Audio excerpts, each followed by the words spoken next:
اقبال نے آکر اسلامی و مغربی علوم کے غیر مطالعے کے بعد اپنا خاص اسلامی فلسفہ قوم کے سامنے پیش کیا۔ غیر گہرے مطالعے کو کہتے ہیں، جس کا مقصد کامل ترین انسان کی انفرادی اور اجتماعی نشو و نما ہے۔ کامل ترین انسان، کامل ویسے تو مکمل کو کہتے ہیں، لیکن یہ اقبال کا ایک خاص فلسفہ ہے، ایک نظریہ ہے۔ اقبال کے نزدیک ایک مسلمان کا مقصد، اسلامی فلسفہ جو ان کا تھا خاص، وہ قوم کے سامنے جو انہوں نے رکھا وہ یہ تھا کہ ہماری زندگی کا بنیادی طور پر مقصد اپنے آپ کو ایک کامل ترین انسان بنانا ہے۔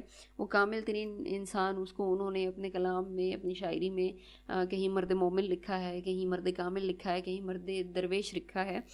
تو وہ کامل ترین، وہ ایک مثالی انسان، اصل میں وہ انسان بنانا چاہتے تھے اقبال، اور اس کے لیے پھر محض وہ ایک انہوں نے کامل ترین انسان کا نظریہ نہیں پیش کیا، بلکہ اس تک پہنچنے کے مختلف مراحل بھی بتائے۔ مراحل کون سی؟ جی اقبال کا خیال ہے کہ انسان اطاعت، ضبط نفس اور نیابت الہی کی 3 منزلیں طے کرتا ہوا خودی کی انتہائی بلندی پر پہنچ سکتا ہے۔ اقبال نے خودی کی انتہائی بلندی پر پہنچنے کے لیے 3 مراحل بتائے ہیں: اطاعت، ضبط نفس اور نیابت۔ سب سے پہلے بتا دوں، اطاعت کہتے ہیں فرما برداری کو کہتے ہیں، ضبط نفس اپنے نفس کو قابو میں رکھنا، اور نیابت نائب ہونے سے نکلا ہے، خلافت، نائب ہونا، خلیفہ ہونا۔ نیابت الہی، اللہ کا خلیفہ ہونا، جیسا کہ ہم کہتے ہیں کہ انسان دنیا میں اللہ کا خلیفہ ہے۔ اس کی 3 منزلیں انہوں نے بتائی ہیں اور یہ آپ کے سامنے ہیں، اور ان 3 منزلوں کو طے کرنے کے بعد کیا ہوگا؟ انسان خودی کی انتہائی بلندی پر پہنچ جائے گا۔ اب یہ چیزیں ایک ترتیب کے ساتھ میں آپ کو بتاتی ہوں۔ ان 3 مراحل سے گزرنے کے بعد، ان 3 مراحل سے گزرنے کا نتیجہ کیا ہوگا؟ خودی پیدا ہوگی۔ خودی کا ذکر اقبال کے یہاں بہت ہوتا رہا ہے۔ خودی کا تصور ایک بہت طاقتور تصور ہے اقبال کے کلام میں۔ اور اب یہ 3 مرحلے کیسے طے ہوں گے؟ بڑی ترتیب کے ساتھ۔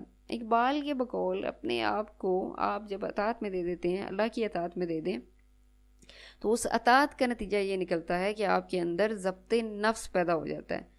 ہم اکثر کہتے ہیں کہ نفس کو قابو میں کیسے رکھا جائے؟ جی نفس کے قابو کی تلقین مذہب نے کی ہے، لیکن اب نفس کو قابو میں کیسے رکھا جائے؟ نفس کو قابو میں رکھنے کا طریقہ یہ ہے کہ خود کو، اپنے آپ کو یہ احساس دلایا جائے، اپنے اندر اس احساس کو پختہ کر لیا جائے کہ ہم اللہ کے مطیع ہیں، اور اپنے آپ کو مکمل طور پر اللہ کی اطاعت میں دے دیا جائے۔ جب آپ اپنے آپ کو اللہ کی اطاعت میں دے دیں گے تو آپ کا نفس آپ کے قابو میں آ جائے گا۔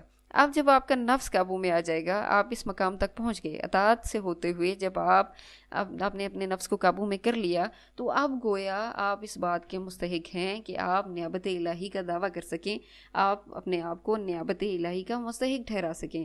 ہم کہتے ہیں کہ انسان دنیا میں اللہ کا خلیفہ ہے، لیکن یقین کیجئے کہ ہر انسان دنیا میں اللہ کا خلیفہ نہیں ہے۔ خلیفہ، نظام خلافت، آپ اگر صاحب کا نظام خلافت پر غور کریں تو کیا کوئی بھی شخص خلیفہ ہو جاتا تھا؟ نہیں۔ وہ شخص جس کے اندر خلافت کے لیے وہ اہلیت موجود ہو۔ خلیفہ ہونے کے لیے خوبیوں اور اوصاف کا ہونا ضروری ہے، وہ مخصوص خوبیاں اور اوصاف ہیں۔ تو اقبال کے بقول ہم اطاعت مطیع ہو کر جب نفس کو قابو کر لیں گے تو پھر ہم اس قابل ہو جائیں گے کہ ہم خود کو دنیا میں اللہ کا خلیفہ قرار دے سکیں۔ اور جب ہم نیابت الہی کی منزل پر پہنچ جائیں گے، جب ہم اللہ کے خلیفہ بننے کے اہل اور حقدار بن جائیں گے، تو تب آپ یوں سمجھیں کہ آپ کے اندر خودی پیدا ہو گئی ہے۔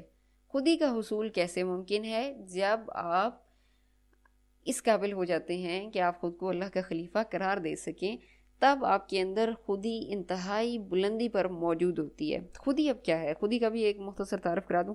خودی کا ویسے لفظی مطلب جو ہوتا ہے وہ غرور اور تکبر کو کہتے ہیں، لیکن اقبال کے ہاں یہ خاص اصطلاح استعمال ہوئی ہے اور پورا ایک تصور ہے۔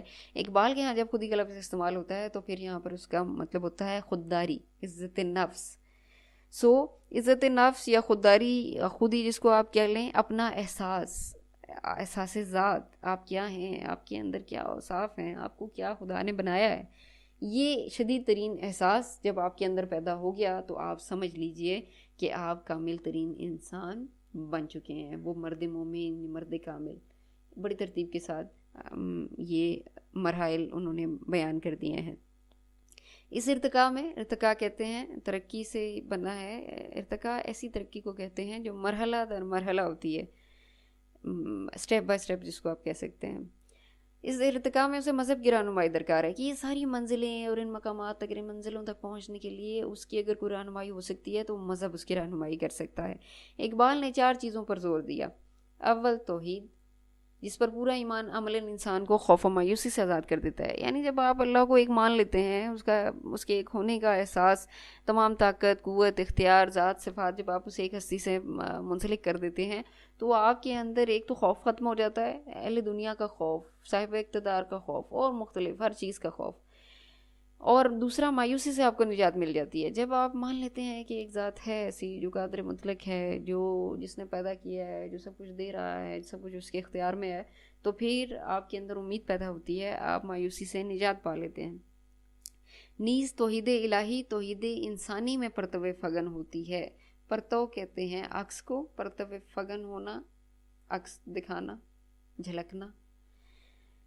اقبال کے بقول توحید الہی توحید انسانی میں پرتو فگن ہوتی ہے۔ اس کا مطلب کیا ہے کہ اصل میں اللہ تعالیٰ کے ایک ہونے کا احساس آپ کے اندر تب پیدا ہوتا ہے جب آپ توحید انسانی کا احساس اپنے اندر پیدا کرتے ہیں، اس کا اقرار کرتے ہیں۔ اب توحید انسانی کیا ہے؟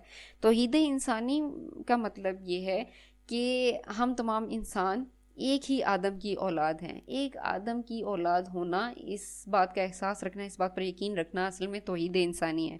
یعنی جب آپ یہ سمجھ لیتے ہیں، آپ کا یقین پختہ ہو جاتا ہے کہ تمام انسان ایک آدم کی اولاد ہیں، تو پھر وہ راستہ آپ کو توحید الہی کی طرف لے کر جاتا ہے کہ اس ایک آدم کو پیدا کرنے والی ایک ہی ذات ہے۔ دوم، رسول اکرم صلی اللہ علیہ وآلہ وسلم سے محبت اور ان کی مکمل تقلید۔ یہ دوسری بات ہے، 4 چیزوں پر جن پر زور دیا گیا ہے، توحید اور محبت رسول صلی اللہ علیہ وآلہ وسلم پر اور ان کی پیروی پر، یعنی سنت کی پیروی کی جائے۔ سوم، قرآن کا مطالعہ اور اس کی تعلیمات کی پیروی۔ چہارم، رجایت، یعنی مایوسی اور غم پسندی کو ترک کر کے امید، ہمت اور جرت کی راہ اختیار کرنا۔ رجایت امید پسندی کو کہتے ہیں، جس کو آپ انگریزی میں آپٹیمزم بھی کہتے ہیں۔ رجائی شخص ہوتا ہے جس کا نظریہ، نقطہ نظر امید پسندانہ ہوتا ہے، امید پرست ہوتا ہے، وہ مایوس نہیں ہوتا۔ اور اس کے متضاد ایک اصطلاح استعمال ہوتی ہے قنوطیت کی، جو مایوس کو نظریہ رکھنے والے لوگ ہوتے ہیں وہ قنوطی کہلاتے ہیں۔ چوتھی چیز اس پر زور دیا جی کہ آپ اپنے اندر امید کو نہ مرنے دیں، امید کو ختم نہ ہونے دیں۔ امید ہی ہے جو آپ کے اندر ہمت اور جرت پیدا کرتی ہے، یہ راستہ اختیار کرنا۔ اقبال نے سچے مومن کی یوں تعریف کی ہے، آگے اقبال کے اشعار ہیں: ہر لحظہ ہے مومن کی نئی شان نئی آن، گفتار میں کردار میں اللہ کی برہان، قہاری و غفاری و قدوسی و جبروت، یہ 4 عناصر ہوں تو بنتا ہے مسلمان، جس سے جگر لالا میں ٹھنڈک ہو وہ شبنم، دریاؤں کے دل جس سے دہل جائیں وہ طوفان۔ لہجہ لمحے کو کہتے ہیں، آن انداز، گفتار گفتگو، کردار عمل، برہان کا لفظی مطلب ہوتا ہے نشانی، علامت، قہاری اللہ تعالیٰ کے قہر نازل کرنے کی صفت، غفاری بخشش کی صفت، قدوسی پاکیزگی، جبروت شان و شوکت، عظمت، رعب، دبدبہ۔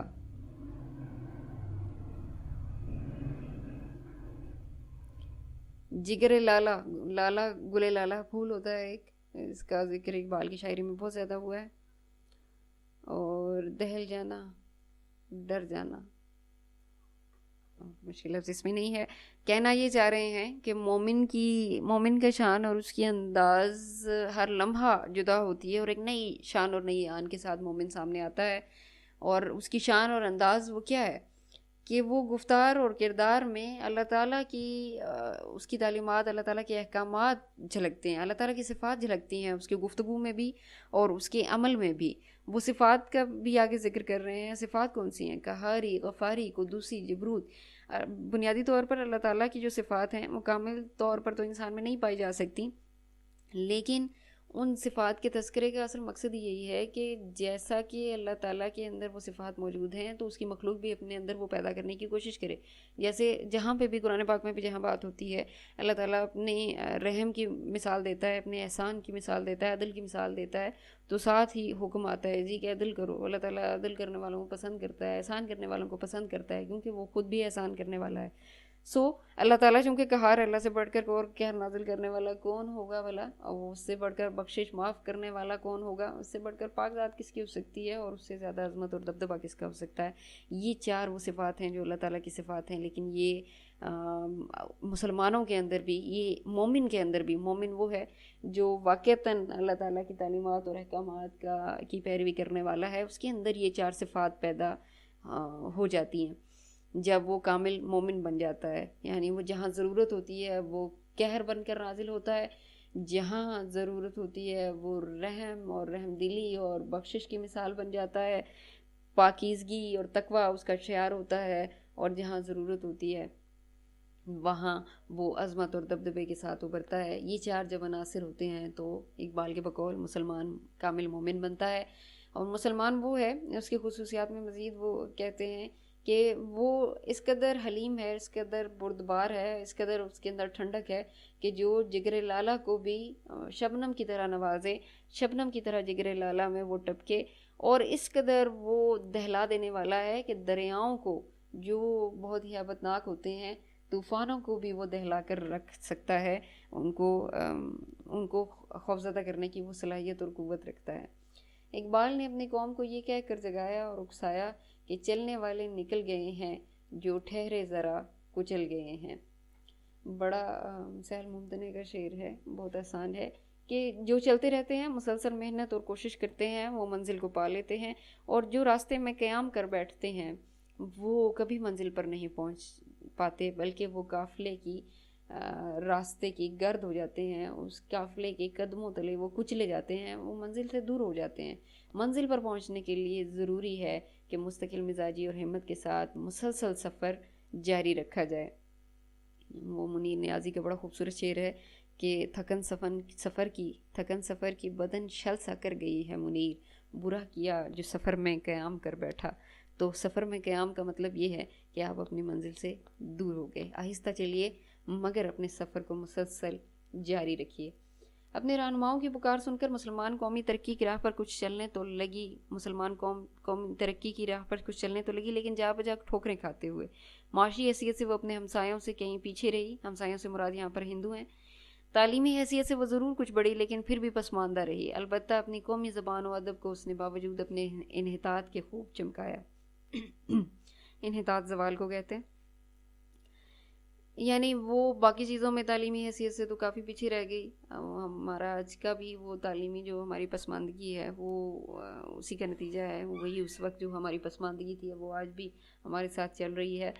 لیکن علم و ادب کو انہوں نے بہت فروغ دیا، اس وقت بھی اور آج بھی وہ سلسلہ جاری ہے۔ اردو علم و ادب اور صحافت کو ترقی ہوئی، اور ملک میں جا بجا اردو کی علمی و ادبی انجمنیں پھیل گئیں۔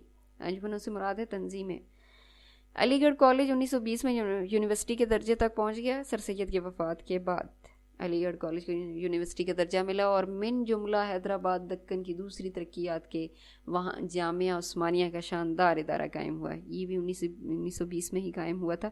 من جملہ کا مطلب ہوتا ہے سب میں سے، یعنی حیدرآباد دکن میں اور جتنی بھی باقی ترقیاتی کام ہوئے ان میں سے ایک بہت بڑا کام جامعہ عثمانیہ، ایک یونیورسٹی تھی، اس کا قیام تھا۔ متمدن زندگی کے، متمدن سے مراد شہریت کو کہتے ہیں، یعنی ایک مہذب زندگی کے اکثر شعبوں میں مسلمان دوسروں سے پیچھے ضرور تھے، لیکن یہ بات اب ان پر اور دوسروں پر ظاہر ہو گئی کہ جب بھی اور جہاں بھی وہ بڑھنے کی کوشش کریں وہ دوسروں سے ہٹے نہیں رہتے، پیچھے نہیں رہتے۔ یہ ہٹے نہیں رہتے بالکل نہیں ہے، اس کا مطلب ہے پیچھے نہیں رہتے، یعنی جہاں وہ کوشش کرتے ہیں وہ منزل کو پہنچ کر ہی دام لیتے ہیں، لیکن کوشش کرنے کی وہ ضرورت ہے، وہ ارادہ کر لیں تو۔ البتہ باوجود ان سب ترقیوں کے یہ امر اظہر من الشمس تھا، سورج کی طرح روشن، واضح، کہ جب تک قوم سیاسی حیثیت سے مضبوط و متحد نہ ہوگی اس کی ساری روایات اکارت جائیں گی اور اس کے سارے ارادے دھرے کے دھرے رہ جائیں گے۔ یعنی اب مسلمانوں پر یہ واضح ہو گیا تھا کہ اب وہ جب تک سیاست میں شامل نہ ہوں گے، وہ متحد نہ ہوں گے، ان کی ساری روایات کا مطلب ہوتا ہے ماضی کے سنہرے اصول، اکارت جائیں گے، بیکار جائیں گے، ضائع ہو جائیں گے، برباد ہو جائیں گے۔ ان سب باتوں کا کوئی فائدہ نہ ہوگا، اب سیاست میں اترنے کی ضرورت تھی۔ مسلمانان ہند کی جدید سیاسی زندگی کی داستان یہ ہے کہ انڈین نیشنل کانگریس کے قیام کے بعد گو سر سید نے علی گڑھ میں مسلمانوں کے سیاسی حقوق کے تحفظ کے لیے قدم اٹھایا، لیکن بالعموم ان کی قومی سیاست یہی تھی کہ مسلمان ملکی سیاست سے الگ تھلگ رہیں اور پہلے مغربی علوم کے حصول سے اپنی قوم کی حالت کو درست اور مضبوط کر لیں. مگر 20ویں صدی کے شروع سے ایشیا اور اس کے ساتھ ہندوستان میں صورتحال دیگر گوں ہونے لگی، خراب ہونے لگی. سر سید کو لگتا تھا کہ سیاست میں مسلمانوں کو فی الحال نہیں آنی چاہیے، فی الحال ان کو اپنی توجہ تعلیم پر مرکوز رکھنی چاہیے. جاپان کی فتح سے ہندوؤں میں جذبہ قومیت ابھرا. اسی زمانے میں جاپان نے فتح پا لی تھی، اپنا نظام حکومت ایک انہوں نے بنا لیا تھا. اب ہندوستان میں بھی ان کے اندر، ہندوؤں کے اندر بھی جذبہ قومیت ابھرا. انہوں نے تقسیم بنگال کے خلاف 1905 میں ایک زبردست تحریک شروع کی. 1905 میں بنگال کو تقسیم کیا گیا تھا انتظامی امور کو خوش اسلوبی سے سر انجام دینے کے لیے. انگریز سرکار نے ہندو بنگال اور مسلم بنگال کے نام سے تقسیم ہوا تھا. بنگال کا تمام علاقہ جہاں مسلمانوں کی اکثریت تھی اس کو مسلم بنگال کا نام دے دیا گیا تھا، اور جہاں ہندوؤں کی اکثریت تھی اس کو ہندو بنگال کا نام دیا گیا تھا.